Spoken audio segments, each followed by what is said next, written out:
for Guma. And there you go. T1 will take down game 2.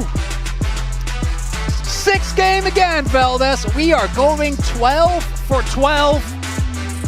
Not going home early on any of these days, as I imagine both the other teams in Group Elder and Group Baron are looking at this with fear and tension in their hearts, because both game number 1 and game number 2, I think, felt, particularly game number 1 was obviously the blow, but even game number 2, I felt like once DK got kind of stifled in their early shenanigans, and we saw the Xerath not really do a whole lot. There was the one moment where they got the kill on Oner and Faker, but outside of that, didn't really feel like DK was able to make much of a mark in this one.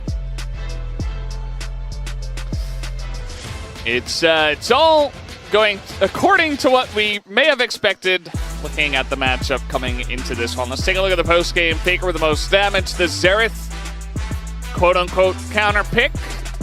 Save for R5 for Showmaker. Did not do a whole lot except flash and die. Maybe next time we have fooled around with the Xerath. Yeah, Lucid also not able to have the impact. Kind of snowballed from an early one Raptor and then wasted a lot of time. Never really was able to get anything besides the 1-0. That wasn't enough to turn the game in. Hey, Doran baited them in again. Yeah, very nice. Well, guys, we are going to take a break and have the space. We'll be right back for Game 3.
내려서 반피. 확인. 호공 W 분신. 안 막아도 돼 근데. 확인. 한번 깔게, 한번 깔게. 호공 봤어. 나 좀 멀거든 형들. 괜찮아 괜찮아. 야 잠깐만 넥서스 공 이거. 안 되나? 잡았어. 나 간다. 떠 1초. 1초? 나 간다. 야 밀어줘. 이렇게. 죽어줬어? 나이스. 죽어준 건 뭐야?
A 12 out of a possible 12 here in day number 2 of the LCK as the world champs tie it back on up here against D+. 1-1 T1 battling back. Digon here in the space alongside Wadid and Ox.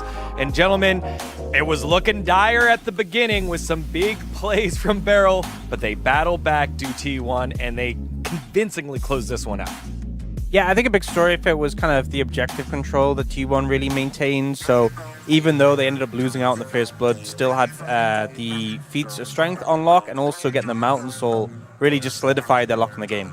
Yeah, and also Doran saves the day for the T1 once again. And I mean, for the first game, maybe it was really harsh on him. Like, you really cannot blame him on him. And this kind of game, like, he proves himself. And I think it was kind of a hero moment for the T1. Honestly, I think it took a lot of the pressure off of him with game number 1. It's like, look, my teammates are the one that are making the plays here. Where everyone already got the int out of the way, so, you know, fresh slate. Let's take a look at some of the highlights here as in the mid lane early on in this game, it's a big play by the D+ jungler and from Beryl as well. I think this is the DK kind of fight that they were looking for. Wukong and Rakan just jumps in and Xerath is shooting all over again. And I think that was, again, synchronized, really well synchronized play by a jungle and support, especially Beryl, once again, living with 1 HP and saved the day again. And I mean, Lucid, just the decision-making, the flash over to W straight after, just played about as well as you could expect to, and really find the edge in that skirmish. Yeah, that type of play can be deflating, especially how close those health bars were to being. It's a tilter. It is absolutely a tilter, but you know what else is a tilter? When you chase after someone that you feel you had dead to rights, and then you end up dying yourself. And at the very onset of this play, we're like, oh, here comes the Doran play. And I feel like he plays this perfectly, like gets the flash over the wall, the long flash, dodges away from the big one here, and then jukes Lucid just a little bit here, thinking he's going to go the other way. And it also gets the damage reduction here to block the burst from aiming. Anything played differently, and he would have gone down. And although aiming gets out again, this is actually the game-winning play because Lucid dies and they go straight to Atakan after this. For sure, man. And also, your AD carry lost all the summoner spells, and that kind of accelerates the game for T1. I mean, before that, I think DK played really well around the pressure and the map rotation, but after that, T1 kind of snowballed the game really well. Oh yeah, the T1 fans here in Lol Park have been waiting for the Doran play. When they showed him on the screen at the very beginning, after the walkouts, all the fans were cheering, and after that play, it really turned around the momentum for T1. As we take a look at this draft, you guys had some issues with how this one played out here for D+.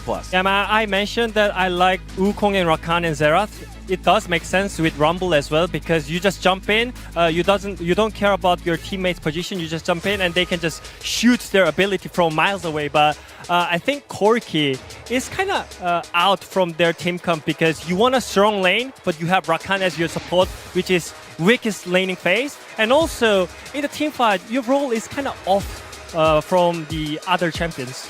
Yeah, it felt like one thing to me was that the composition of D+ is quite bursty, but lacks a bit of DPS. Yeah. Need that immediate impact, but you're playing as like a Xin Zhao who can block a lot of damage, as can Cassante. The Renata can really just cause an issue when you're trying to connect on that. So if they're not immediately taking out targets like the Victor and the Varus, they're going to have difficulty. And then it was a Mountain Soul, and T1 had all the Drake stacked up, and I think they just, as soon as they lost that kill pressure, the comp just looked so lifeless. Well, I want to ask you here, with D+ and the way that they've played so far and the success that they had, who do you draft around here as we can see some of the fearless champs that have been taken away so far? I feel like they are still really good with jungle support playing together. So I want more rock and steady support rather than Rakan because Rakan is kind of feeling weak right now. You're just so weak in the lane, and also after the laning phase, Rakan got a lot of changes. You cannot really engage on enemy champions. So I feel like Beryl need some kind of flashy champions like Leona, but Leona is gone. So maybe Nautilus can help them to proceed the game phase. I think like having a strong engaged duo like the Wukong Rakan makes sense, but I think I would love to see them pair aiming with a pick that just sort of helps out with that, because we've seen him really pop off in things like the Zeri, like the Kai'Sa, these big carry champions where you're cleaning up the fight, and I think Corki it doesn't really fit how I think of aiming as a player. And I think if you play around him, we saw it all last year, what a team can do when they play around aiming. T1 and D+ doing battle here, and I think it's a good time to remind everyone back at home, if you want to show your fandom right now, you have the opportunity to subscribe to the LCK channel and fly those flags. They're animated. Get the T1 red up, get the black of D+ Kia. Who will take it? Let's find out as we send it back on over to our casters. And I ask you real quick, Cronny, how do you feel young rookie Shiu has been doing so far? Well, he was awesome in game 1. Game 2, not necessarily quite as great. But hey, that's okay as long as he pulls it back for game number 3. I would like to see him have a great performance on the champion that isn't Cassante and Ambessa, because I feel like those will always just kind of take away from your shine if you do well on them because of what they do and what they stand for and how many fans feel about them. As game number 3 And casters. Yeah, Just a lot of. And Showmaker, personally. I haven't seen his Ambessa rend yet, but the Cassante one is a classic. Yeah. It's hard to outdo the Cassante one. How deep do the champion pools go? Well, we do know, on the side of T1, you think about Faker and Keria for me specifically. Those are the two players that I think can really dig deep and pull out some cool picks and still be quite good at them. On the side of D+, I think Showmaker absolutely could do it. I'm a little bit worried for Lucid. How deep does it go? He looked fantastic on the Wukong, but now that's gone. Shiwu, he's one of the newer guys up here. He's played a decent amount of Fearless, though, in Challenger League, so he's got that behind him. That's the one thing, Shiwu, as you're pointing out, Challengers already had Fearless throughout the entirety of last year.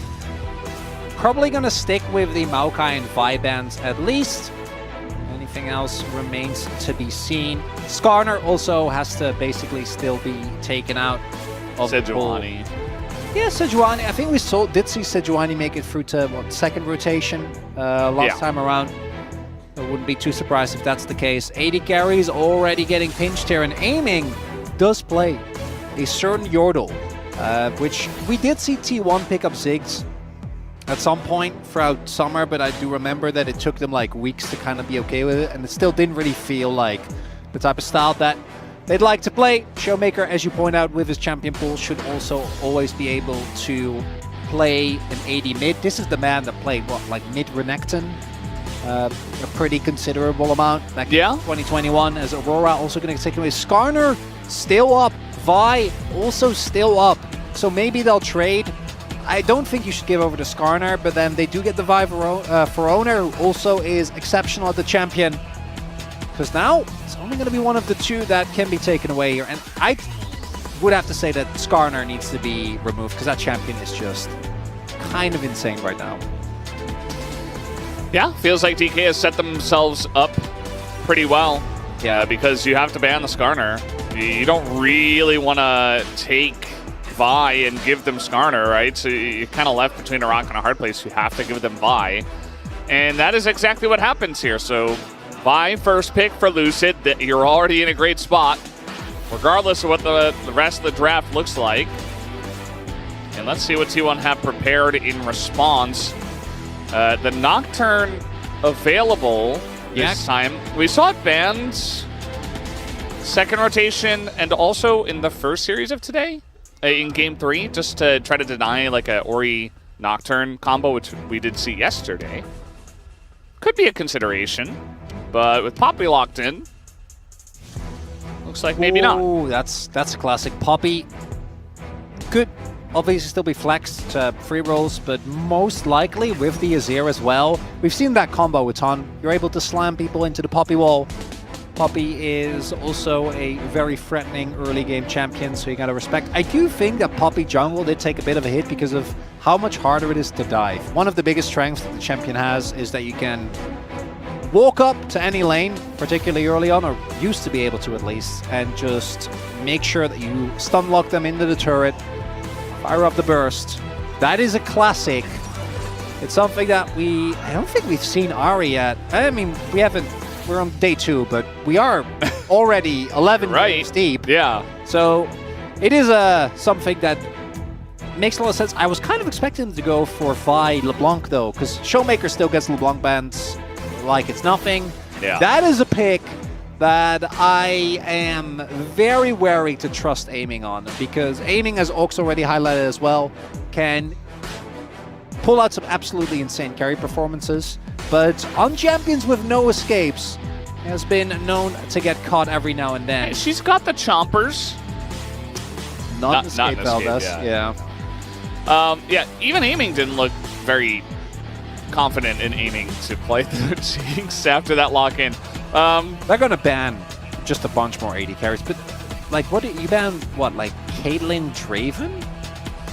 Yeah, and also, if you're picking just Jinx, like, part of the reason why you want to play Jinx is with some kind of enchanter that can really play well alongside of it. But now T1 get an opportunity to potentially take away the Lulu. I hope they do, yeah. I think a Lulu ban would feel good, because already, you know, the one that's going to engage on DK is going to be Lucid with the Vi.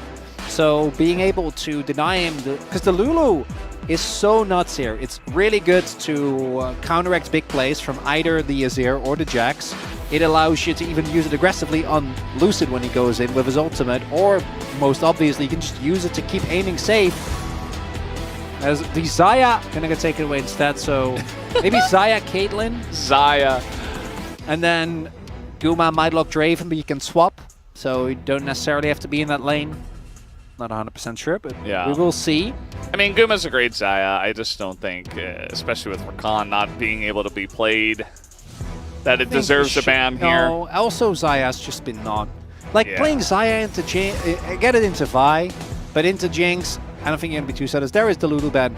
Do want to note that one of the best answers into the Jax, which is Gragas, has already been played, so is no longer available. Doran piloted that himself in game number 1. So Shiva won't be able to go towards that as a possible counter here. So what he's going to pick, there's not actually that much left. Yeah, not a lot of meta stuff. Nar's gone, Gragas gone, Cassante gone, Rumble gone. And Bessa. Sejuani, there's the Sedge ban finally.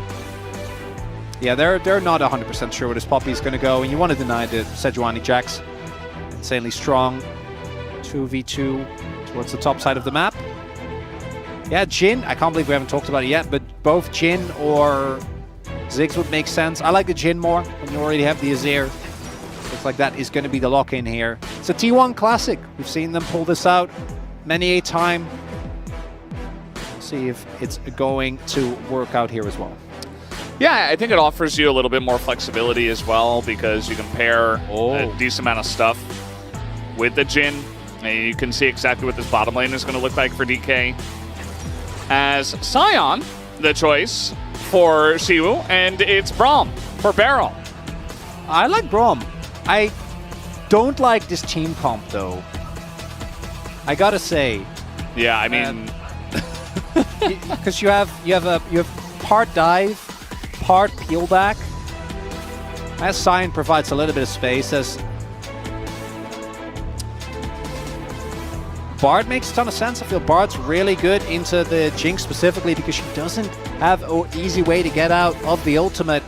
Outside of the flash, I think T1's going to be feeling amazing. Like, these are basically full comfort across the board. The composition has a good spread of damage. Team fighting solid. And for DK, it does yet again feel like, is it Showmaker or Lucid, early 2v2 or bust? And I guess aiming can carry, but aiming on Jinx, I have to see it before I believe it, Valdez. Even with the Braum to back them up, even with the front line, she won a tank as well. I think T1 is going to be feeling pretty good with this one. yeah, I mean, you're playing Jinx into Jax as well. I mean, there's just not a lot of good options. Into Jax Bard, you already mentioned. Like, aiming has got to be picture perfect. You're also in danger if you don't have flash of getting, like, Azir ulted and stuff. There's so many different tools that T1 have in their comp. I think they've done a better job here in Game 3 of this fearless drafting system. So, yeah, I mean, you've got decent combos. You know, you can kind of protect the carry a little bit, and you've got a little bit of proactivity, and you've got a little bit of this. But they haven't made the best. They haven't cooked up the best, you know, combo dish, I think. So very curious to see how it's going to go. I think the Poppy as well going to get huge value. If Poppy into Ari and Vi, Yeah. that's the dream scenario, Veldes. Well, we'll see if it plays out after this draft as we hop into the rift for game number 3.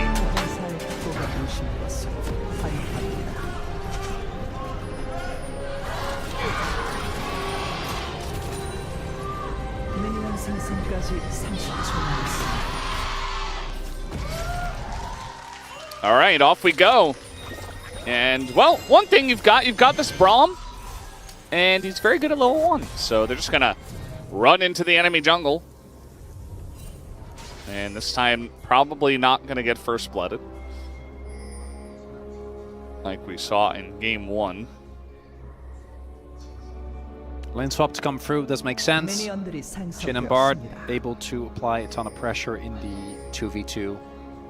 And Jinx just wants to get to, at the very least, an item if you really do anything. Obviously, you'd also much rather be a Scion. And here you see as well, both top laners are also aware that this is the standard ward placement.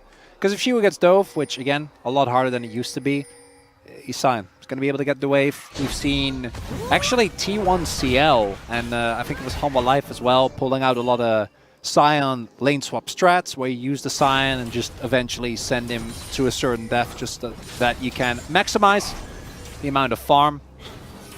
Now, T1, the one thing I do think they have to be careful about, which they do have a tendency to do sometimes, is not to over-index too much on early plays, because that's exactly what DK is going to be looking for, as it looks like we will just have some vertical jungling going on, which I would argue benefits DK again, just because of how hard it is to reliably shut down a Scion. Let's see, Oner still going to try, but again, these Noxian turrets hit a little bit different than they used to. It's going to be a huge stacked wave about to come up. Actually, she also went for shield level 1, so not going for the Q, just trying to get as much experience as possible. Yeah, I mean, he's getting a lot of experience. He's going to hit level 2, and let's see if they've got it. Can Poppy do it in 2025? That was a nice stun to stop the Q on the wave. A bit of damage comes in. Oner, though, not quite able to tank it up, but there it is, the flash, and the 4th shot from Guma will get the kill on the Shu, who, as you mentioned before, just going to farm up the wave. Meanwhile, Doran just getting zoned out of his wave, not going to be taken down, but T1 do get first blood and that first feat of strength. Jhin killing a tank. I never thought I'd see the day Veldes, but does happen. Shiu ends up going down. Doran is going to make it back to the wave. Yeah. Gonna be feeling really good about that one because there isn't really a dive opportunity here. Dive number 2. Could look for another one. And, I mean, he doesn't have flash this time, right? But a bit of damage comes in. They're not 100% committing just yet, but the Q's going to hit 2. But now that's Level the Q up. down. Oner going to eat a turret shot, and Sion doesn't really have a lot of damage to trade back. They're just kind of playing with the Sion underneath this turret. The Q is pretty good, but it's not good enough. And Guma picks up a 2nd kill. 2 kills there for the Jhin. We saw Showmaker an attempted roam, but it's not going to lead to anything. And even more, they rotated over the bot lane, meaning that this entire wave in top is going to be lost as well. And DK, everything looking a bit disastrous early on T1. You need to be a lot more careful, as we can see with the setup here, to ensure that you actually take him down. Starts off with the Bard stun, which sets up for Oner. No opportunity for Shiu, and then that final auto, the Jhin crit, comes through, and then I think here Shiu is trying to position in a way to both dodge the damage from the Q on the ground, but also not getting stunned by Bard. But unfortunately, that Q usage there is kind of tough. The problem is you can't really go for a full charge Q until they have aggro, because the Poppy can cancel it so easily, but you want to try and get it done anyway. Nice flash there from Oner. Guma just takes the 1 shot, not going to be at risk. Now, early game looking really good here for T1, although thanks to that rotation, it looks like it took Doran a while to actually arrive, and he is basically even in experience, but the plates are in favor of DK, which is why the gold still looks relatively even, but the feed going to T1. Still going to be feeling good about that one. Yeah, I mean, they get that first one, the first blood, and we'll see if DK maybe can, with some of this chip damage on the turrets, find a way to pick up a first turret feat, or if it's just going to be that extra gold on Guma that gets the difference for T1 in some of those early team fights we might see around the grubs and so forth. As now we've got top laners fighting against each other. And Siu, I hope he's not feeling too bad about getting bullied under the turret. The new guy, you know. He must have known what would have happened as soon as he locked in Cyan. That is kind of resigning to the fate. Yeah. Imagine this was 2024 and he was playing against Peanut. Peanut would be there again. I think he would have already been there like 4 times. Yeah. Like, Peanut always does that to the rookies. He's like, yep, gotta show them the way it goes here in the LCK. The other cost of this is that Oner is severely under-leveled. He's about half a level down on Lucid. So there could be an opportunity to make a play here for DK. Don't know about Lucid just yet, but yeah, I think they should just dip. Just deny the initial grub. Make sure that they don't get free, so they don't get the feat. I'm just going to leave it at that, which I think is definitely the right call. Even with Faker's ult being available there, trying to play into an Ahri at level 6, it's not really a risk that you have to take. Yeah. So T1, they get that, they get away. Doran seems to be doing quite well in this lane. He's been able to trade down Shu a good amount. He's got Demolish, and he's going to elect not to use it. Maybe just worried about the wave being cleared very fast and didn't want to overstay his welcome against the Scion. Was about to hit level 6. You never know what that guy can do. Speaking of which, Lucid up on the top side of the map here. Oh, found his way in. Yeah. But the problem is the wave is pushing into. Yeah, I think the back here is a good call. Wave's pushing into Guma and Keria. Guma still has his sums as well. If he doesn't have sums, you can maybe go for like a flash Q into ult. But not going to be the case here. Not really a window. Guma now sitting on a very early bounty. Could not be further apart from how his game number 1 started. Yeah. It's a very different feel. But it is Guma on Jhin. You know, I mentioned kind of Faker and Keria as the guys with the deep champion pools. Especially because these are just best of 3s now. You know, we don't have to dig too deep. We don't have to go too crazy. But certainly this is something that Guma has played many a time and is very comfortable on. As we do have the root here onto Beryl. He is totally caught. It might be a third for Guma. Instead, they'll just give that one to Faker. You know, Guma missed the 3rd shot, so Faker's like, yeah, now I deserve it. I'll take it down. But more importantly than the pick on a Beryl, it just means a free dragon here for T1. And they're really stacking up some of these early wins for their team right now.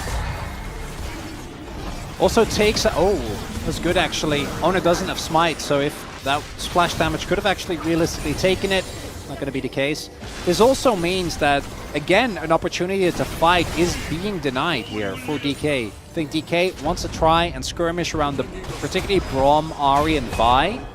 And they're not really going to get an opportunity to... Kashiu, realistically, in a mid to late game scenario, is also just going to get beat up by either of the side lanes that he's playing into.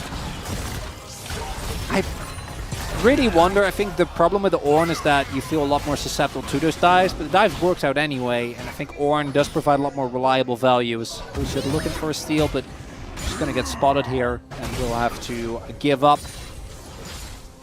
Faker has flash available, and Lucid decides the better of it. And I think you can see the difference between how T1 was playing in game number 1 and game number 2 and 3. It's so much more restrained. Really doesn't feel like it's the same team playing. Yeah, I mean, it can happen. You know, first game of the season can kind of just go awry. As Keria down there at the bottom of the level XP. Not sure exactly why we're highlighting that, but he does have his ult available, so there is that. Beryl just slightly ahead of him in terms of XP. So setting up really good vision coverage here with that invade. Now they have Lucid's full topside warded. not allowing him. As we go back, take another look here. So Barrel's trying to set up for a play towards this dragon, but severely underestimates how many members of T1 are ready, and particularly these type of really aggressive plays around objectives with the Jhin ultimate. We've seen T1 do a million times. Something that is basically their bread and butter. As a result, going to be both that first blood and the first objective. First blood, of course, secured a lot earlier, but the first dragon also going their way, and also denying it to DK. And DK, they still have the Jinx, which is basically an insurance policy, but it does feel like if mid-jungle don't get rolling, all your eggs are in the Jinx basket, and there's a lot of ways for T1 to shut that down. Between the Bard ult, between Faker going for a big swoop, Oner getting on the back line, Doran flanks on the Jax, so this skirmish is going to be a big one for DK, and I think T1 might also opt to just let it go. I mean, Faker's still in top lane. He could TP if they really wanted to take it like immediately, but it does look like they're just going to give this one away. DK will pick up 5 grubs. So at least they've got that, but they're not the team that has a Jax in a side lane. You know, they're not the team that has a very powerful side laning champ. You know, Ahri's more of like a combo duo with the Vi. So you got all these grubs, but hey, they're not despite the 2 kills, aiming's still up in gold. Just ticked over, Valdez. He's the Gold King. Yeah. It was crowned last year. I don't know if it's enough, but it's something. Faker and Guma both in an incredible spot. Imagine Guma should be getting his collector pretty soon. Shiwu, meanwhile, has obviously fallen behind due to the early game shenanigans that T1 was able to pull off. Malignant's now done for Showmaker as well. And we saw even there in the previous play when they were contesting for the grubs, Shiwu actually walked towards basically the entrance of the Dragon Pit and was just like standing there as like, I need to ult. Wasn't a contest, so no need for him to rotate over. Yeah. And the vision being secured, Keria with the deep ward. And let me tell you, that extra health, it's annoying. Actually, much more than you would initially think. Yeah, but he missed the brush. Well, yeah, I mean, that ward doesn't do a lot. I would just take it as an opportunity to...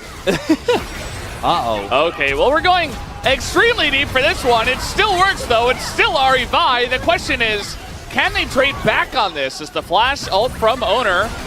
It's not going to do a whole lot, but keeping Lucid around. Barrel in a rough spot, but he's Braum, and now Perry is going to go down. And all of a sudden, DK begin to win this fight. Doran gets ulted by Shiwu, who comes out of left field, essentially. And now they're going to get the first turret. How the hell did that work? They went to Narnia and back, and this play still worked out. Just kill Faker and force T1 to overfight, I guess. I gotta see this replay because Oner like flashed the wall. He really wanted to keep them around. He flashed the wall, he ulted them to try to keep them in place, but already Lucid had flashed away and it was only Braum. And they're like, we don't want to kill Braum. And then they just expend everything to go way too deep, and DK immediately take advantage of it. Okay, so let's take another look here. So it's a full shuffle and then also flash. And yes, they kill Faker. The flash is big because it means Lucid doesn't get slammed into the turret. Then he also is able to get away. But then I want you to pay attention to this. Lucid doesn't actually get threatened by the Barrel, and then Barrel gets the cancel on the Jhin ult. So Jhin is out of the fight. Keria's way too deep. Oner wasn't able to join. Your biggest other damage source, which is Faker, died at the beginning of the play. And all of a sudden, DK pulling around. They really do. Barrel is ecstatic after that one. It could not have gone better. Oh, I guess you could have aced them.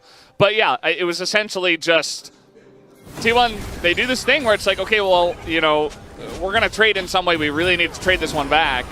Speaking of trading, that's going to be a steal, so not a great trade for Oner, as he will lose his red buff. Lucid, yeah, he got away from that.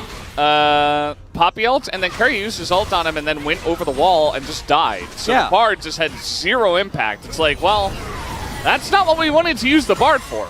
Not to try to punish the Vi that went a bit too deep. It's to try to kill the Jinx, most likely, and to provide a good lane with the Jhin. So a very kind of all over the place team fight for T1, and DK were immediately there to pick up the scraps. So now this game has gotten a lot more interesting because, you know, it kind of felt like T1, they were slowly but surely winning the early game. It looked a little bit like Game 2, you know, they're getting all the objectives. Nice timing there, actually. What? But Xiu flashed in the wall. This guy is insane. And, you know, with Showmaker coming up, nice charm. Bit of damage in, the Malignus ticking, but okay. Engage Braum. Barrel getting in. The rest of the team joining in. DK going crazy. What are they doing? I don't know. Not a lot. Giving a free turret to Doran? Question mark. Yeah, Shiwa is indeed kind of crazy. That was a sequence of plays, but it was all for the greater good. If they get a kill there as well, plus the turret, I think they're going to be feeling a lot better because now they did invest a good amount. Showmaker's TP as well as Shiwa's flash. So you get the 1-for-1 trade, so still not the end of the world, and that could have gone a lot better than again I kind of saw at the beginning of that play, and it really does feel like DK at worst at least are aligned that going extremely ham is the plan. And when you think about it, we talked about this Jinx in a classic front-to-back composition. You can also look at it as a reset comp, right? Where as soon as aiming gets an assist, the duo of Lucid and Showmaker and Shushu creates so much space that as long as he gets anything going with the movement speed, maybe it can be a bigger impact in fights than we initially thought, because T1 is just going to be the one playing on the back foot. And in these few fights that has been the case. Now, feats are dead even. We are one objective away for either team. It's going to be the Dragon in about a minute, and I think that that might be where the game ends up. Not necessarily decided with how it's been going thus far, but... Charm. Step on the chompers. There's the charm. Lucid just totally wide on that one, and he might get punished for it. Everybody's flashing away now. Aiming, nearly getting sniped there with third bullet, but he will just barely get away. So now he doesn't have cleanse or flash against Bard Azir.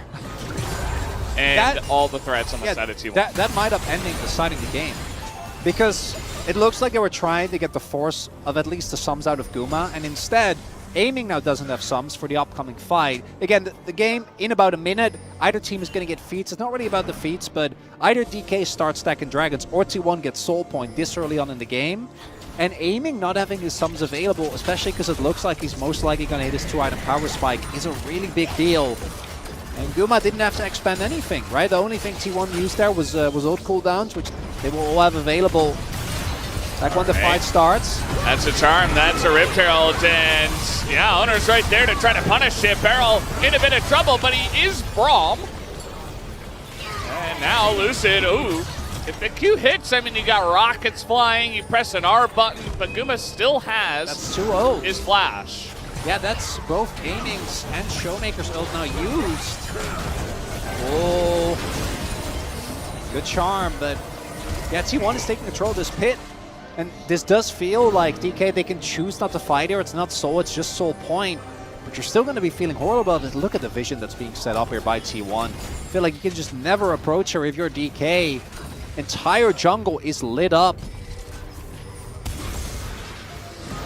Still might be able to gain entrance through the river, but they're going to have to get a crazy catch to make this work.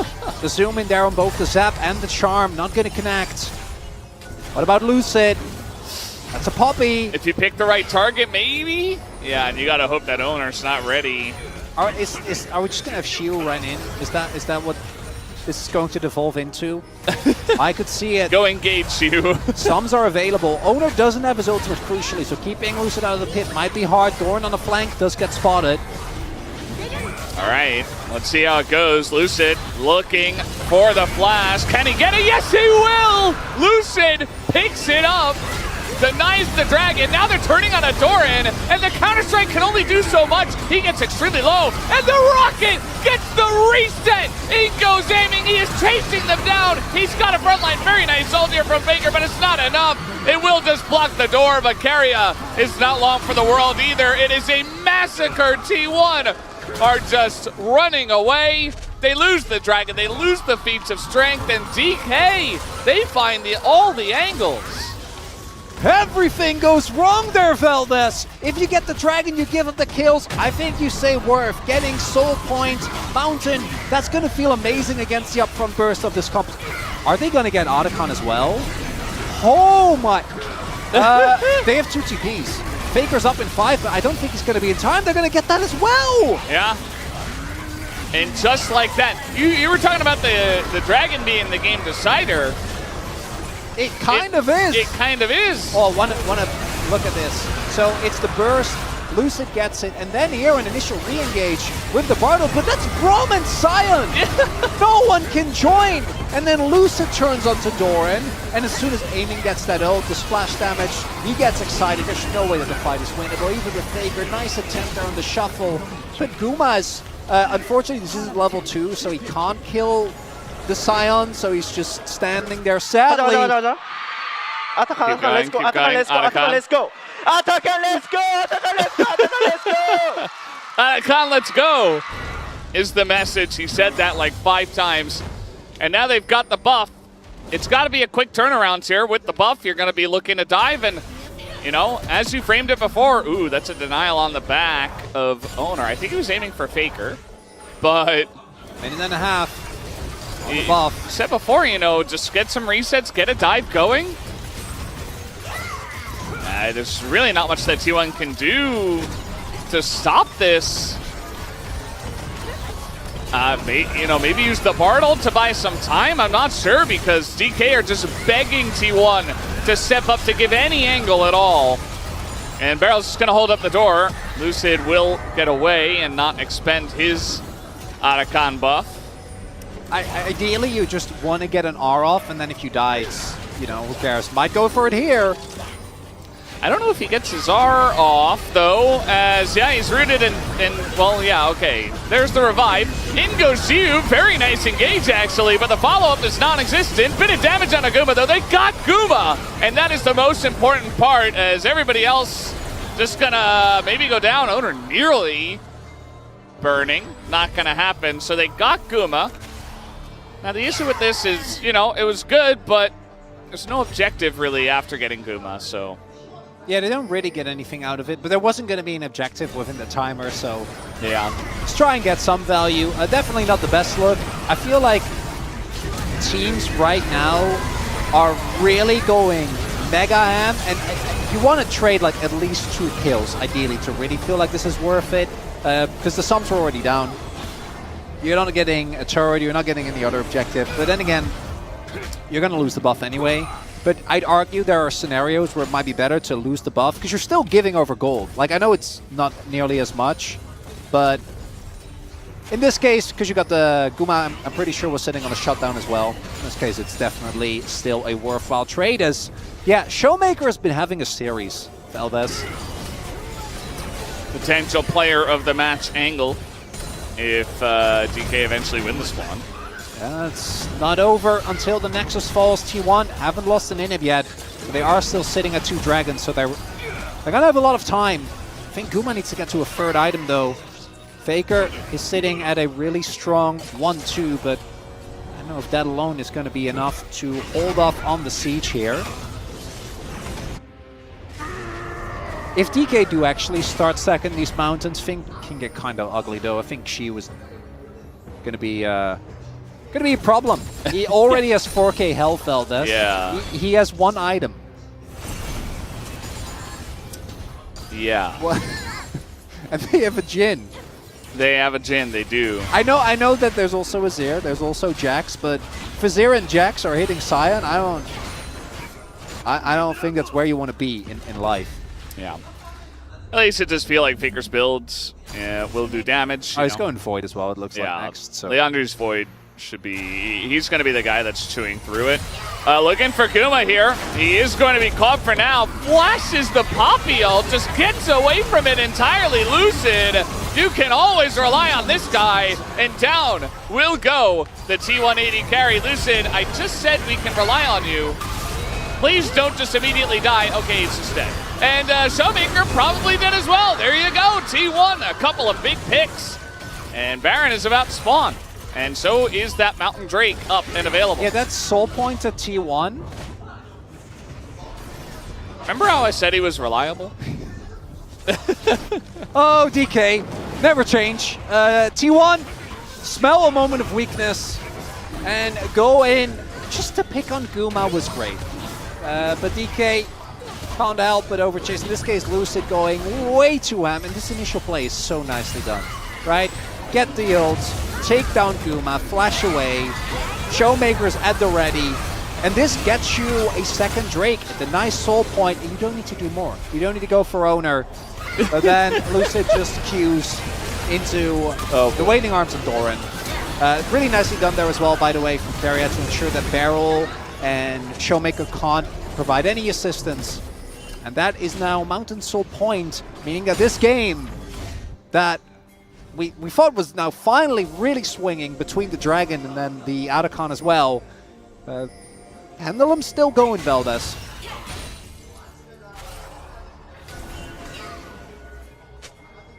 I mean, it's really anybody's game from here. I do think that the Baron is going to be an interesting point of contention. You know, how strong can Doran get as well to really force his way in those side lanes? Like, I'm not sure he can do much against the Scion. He's never really going to get a kill, and Chu's never going to attack him.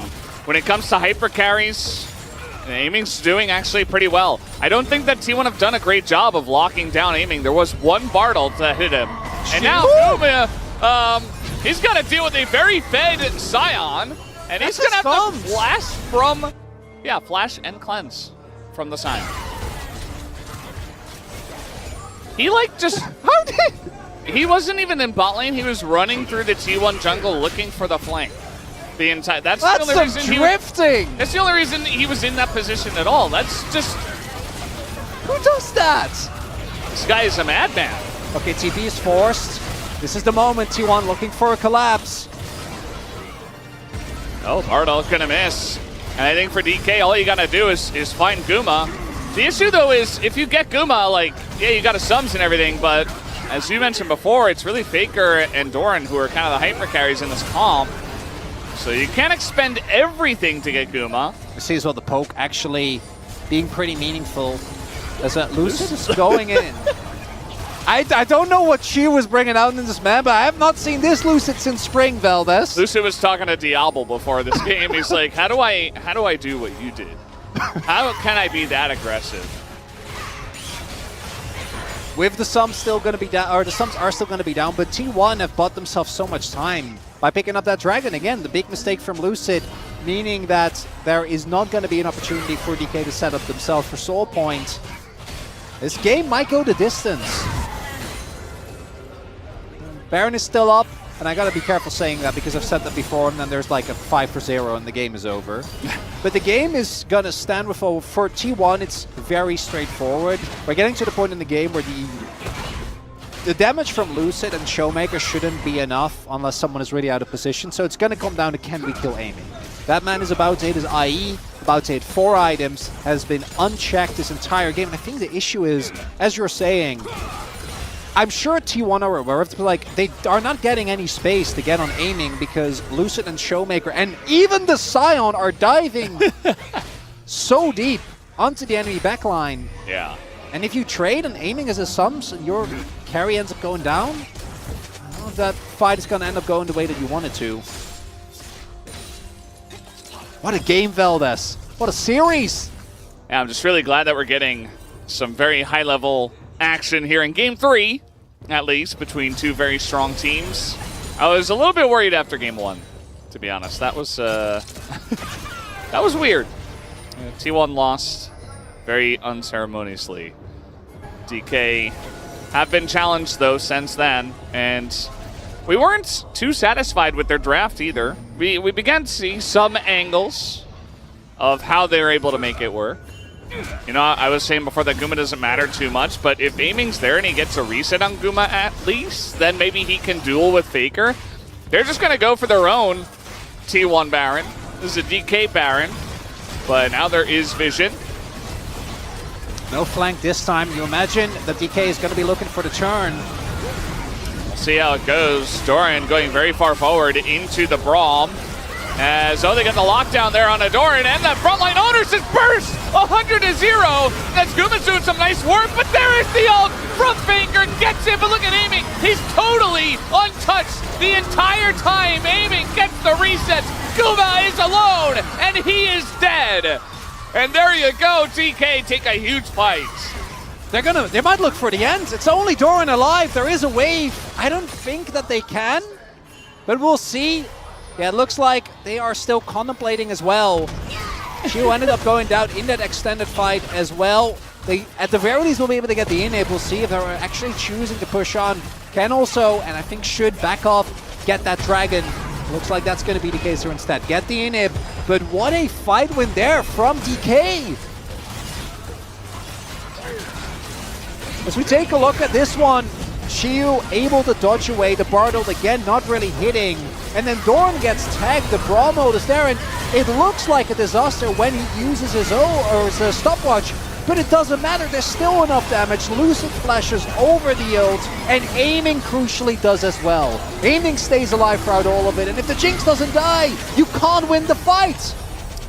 They need to get the Jinx, and if aiming has flash, and you don't have control of these objectives like T1 do not, there's not a lot of good ways to get his flash.